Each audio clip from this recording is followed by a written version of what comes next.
Hey there digital friends, welcome back to Digital Visions, and here I have the Realme GT Neo 3T smartphone, and I purchased this smartphone for around 25,000 rupees in Flipkart. And this is the 8GB RAM and the 128GB storage variant, and now you can get another additional 2000 discount during the big Diwali sale, which is less than the actual launch price without even completing 1 month of launch. This is like the typical Realme pricing. And I am using this phone for about 22 days, so I will be giving my review of the mobile, and also it got its first firmware update, which is around 330 MB with the latest Geo 4G support and all. So let's see the unboxing first and then go to the review. So as you can see here, we will be getting the phone first, and after that we will be getting a transparent case also, which is good. And after that we will be getting the 80-watt charger in the box. So generally if we see, the big brands are skipping this charger, but the Realme is giving the 80-watt fast charger in the box itself, and after that we will be getting a Type-C cable to fast charge it, and also we will be getting some paperwork and the SIM ejector pin. And this is the white colored variant, and there are two more colors which are yellow and black. So now let's start the review of this mobile.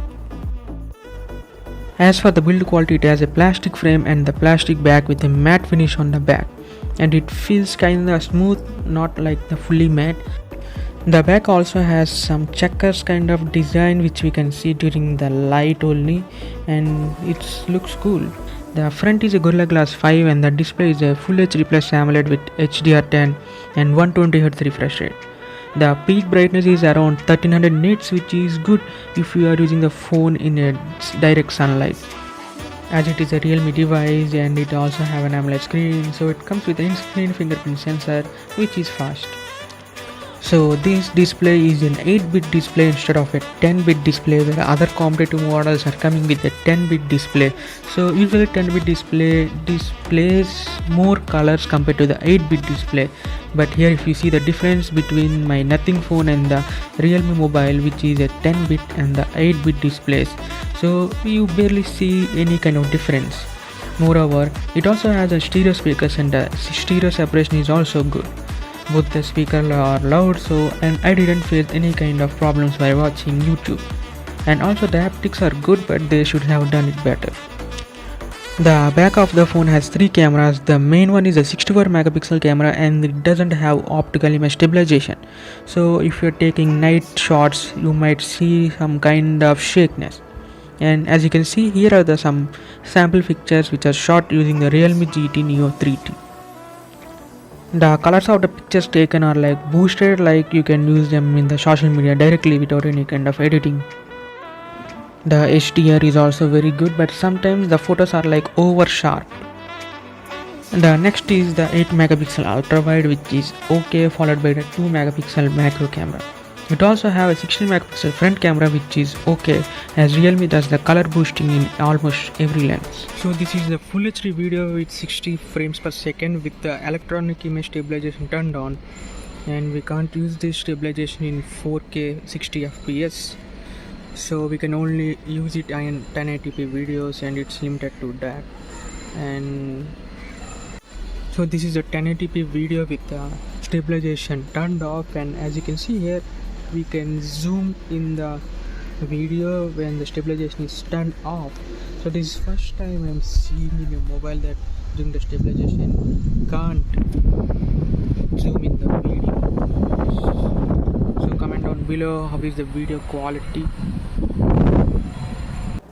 And now coming to the processor, a good processor for gaming is the 870 processor, which is 2 years back, but still at this price range it's one of the best processor in the 800 series that we can get. And in addition to that, the Realme is saying that this phone will be coming with a stainless steel vapor cooling system to minimize the heat.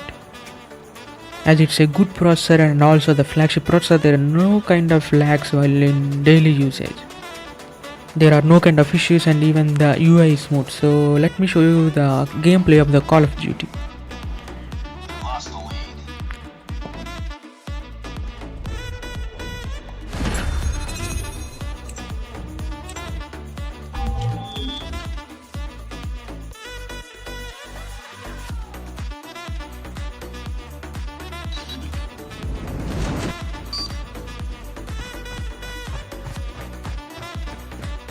Contact with enemy. Target's in sight. Get down. Sniper. Reloading. Sniper. Taking the lead. Contact with enemy. Need backup. Grenade. Run. Tango down. Grenade.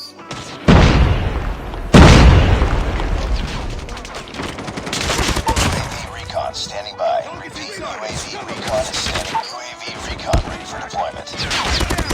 Hunter killer drone on standby. I'm hurt.